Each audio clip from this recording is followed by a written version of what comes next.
books in the Bible known as the wisdom literature: Proverbs, Ecclesiastes, and Job. The first, Proverbs, showed us that God is wise and just. Yeah, we learned that God has ordered the world so that it's fair. The righteous are rewarded, the wicked are punished. In other words, you get what you deserve. But then we meet Ecclesiastes, who observes, people don't always get what they deserve. Yeah, he said the world isn't always fair, that life is unpredictable and hard to comprehend, just like smoke.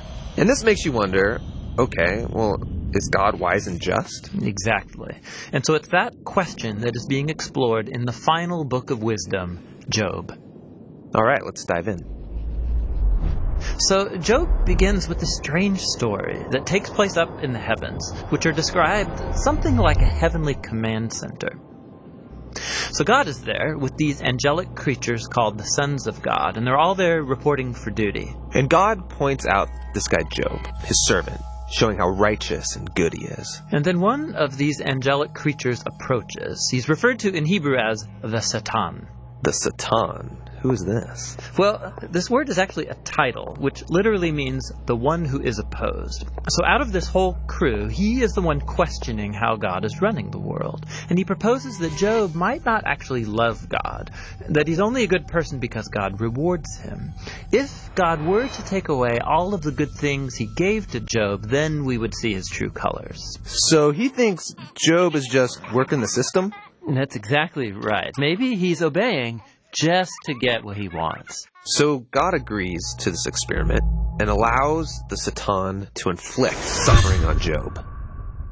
And Job loses everyone and everything that he cares about. It is devastating. And remember, he deserves none of this. God himself said so. The remarkable thing is that in the midst of all this suffering, Job still praises God. At least for chapters 1 and 2. But then in chapter 3, we find out how he's really feeling inside. He unleashes this poem that reveals this devastation.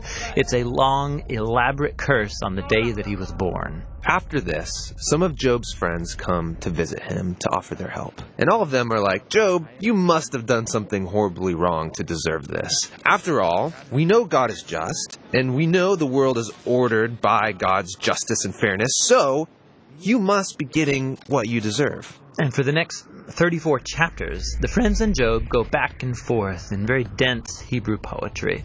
His friends keep speculating about why God might have sent such suffering, and they even start making up lists of hypothetical sins that Job must have committed. But after each accusation, Job defends his innocence. And Job is innocent. He is. He's also on an emotional roller coaster.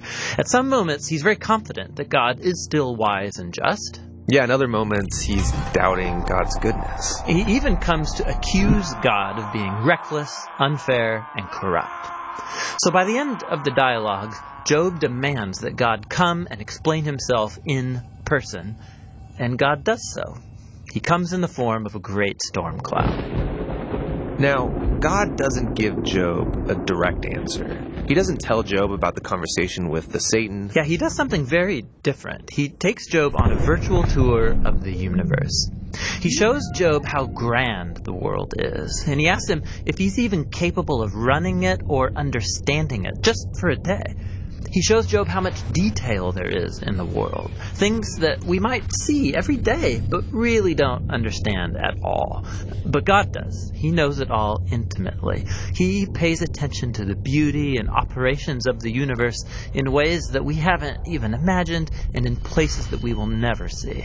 Then to conclude, God shows Job two wondrous beasts and brags about how great they are. Yeah, they are dangerous. I mean, they would kill you without even thinking about it. And God says they're not evil. They're actually a part of his good world. And then that's it. That's God's whole defense. It's kind of weird. I mean, what was this all about? It seems to be this. From Job's point of view, it looks like God is not just. But God's perspective is infinitely bigger. He's dynamically interacting with a whole universe of complexity when he makes decisions. And this is what God calls his wisdom. So Job asking God to defend himself is actually kind of absurd. He couldn't comprehend this kind of complexity even if he wanted to. So, where does this leave us? Well, it leaves Job in a place of humility. He never learned why he suffered, and yet he's able to live in peace and in the fear of the Lord.